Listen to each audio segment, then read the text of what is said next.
Just looking today at three festivals in Deuteronomy chapter 16 and just the first 17 verses. Passover, the Festival of Weeks or Harvest, depending on your translation, and then the Festival of Shelters and Tabernacles. Again, just depends on your translation.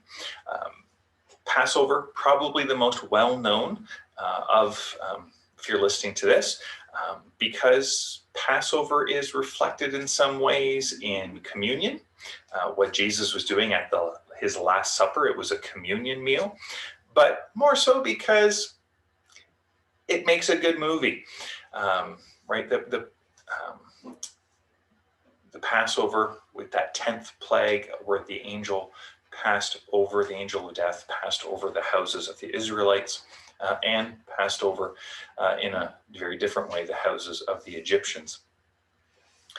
This festival was to be an annual remembrance of God's deliverance of Israel from slavery, because it was that 10th plague that initiated kind of Pharaoh to finally surrender and release Israel from slavery. They weren't to do this in homes, we see here, but to go to the tabernacle, go to the temple. This is a thing to enjoy and celebrate together as community. And again, talked about this already, that centralized idea of keeping things where leadership was, where it was kind of public. So yeah, you're not just doing Passover in any old way or however you want to make it. It's about what God has done and keeping that at the center. Festival of Weeks or Harvest, again, was a harvest festival. I just want to highlight there's a voluntary proportional aspect of bringing a gift of, did you have a good harvest? Well, out of that proportion, but this one was voluntary. This wasn't a commanded, you have to give X amount of percentage like the tithe.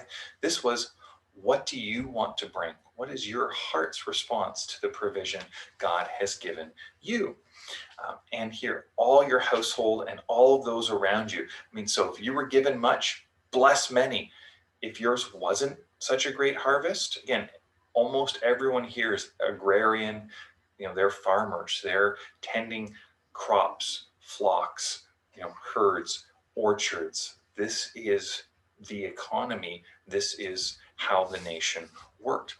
Again, note here the inclusion of the foreigner, the poor, widow and orphan, and the Levite. This isn't just, hey, you celebrate with your family. This is you bring your whole household. And there's others in the community who, they don't have a farm. They don't have land, for whatever the reason might be. They're in a difficult spot. You're inviting them to say, come along. It's on us. You're part of us. We're together. Let's celebrate. And again, foreigner, the poor, and the Levites, who they were there to serve the people, serve them by serving God. Festival of Shelter and Tabernacles, that happened at the end of the harvest season. And again, another celebration of the household with the foreigners and the widows and the orphans and the Levites, and just because Levites were spread about among the whole nation, and so it was opportunities to gather and celebrate. In this case, kind of another end of harvest, and celebrate God's provision. And the idea of the tabernacles, the shelters, is kind of, it's not about super comfort. It's about remembering just that journey with God. So, it was so that they would remember the wilderness. Yeah, we wandered on. They were to go camping for a week to remind themselves how much camping sucked, and then they could be in their nice house and home the rest of the year. So that's just for some of you who know my anti-camping thing. Okay, I'm not against camping, just I don't want to do it. Anyways, can never resist that. One thing to note, these three festivals were the big three. They were the ones to which every Hebrew man was to go. That was a requirement. And notice, if the man's going, they're bringing their household. So, I mean, this is a nation gathering together. As we see historically, it would actually become where only one of these would a Hebrew man be expected to come. But that was also as the nation spread out geographically to far-flung places because, well, as we see as we'll read the Old Testament, they went into exile. They got cast to all the nations. Again, this is just part of how we read the law.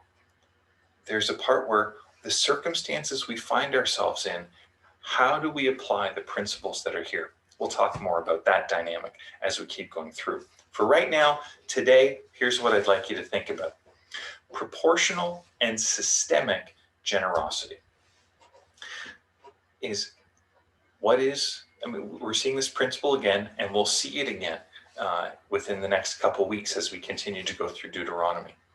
God calls his people to give out of what they've received in a systemic, in a regular, planned way. What is your plan? What is your system? What is the proportion that you are giving back to God to invest in his kingdom in a financial sense? And that's not talking about just other ways that we may invest our time, just relationally, but from a financial perspective, which is just kind of what is here in this section of text. What is your plan? How long has it been since you've thought about it? And if you're thinking, man, I think Graham's just talking about this so the church will get more money, here's the deal. If you think that's why I'm doing it, give it somewhere else. It's okay. It's God's kingdom. It's not about me. It's not about Faith EMC. It's about you giving to God as he is leading you.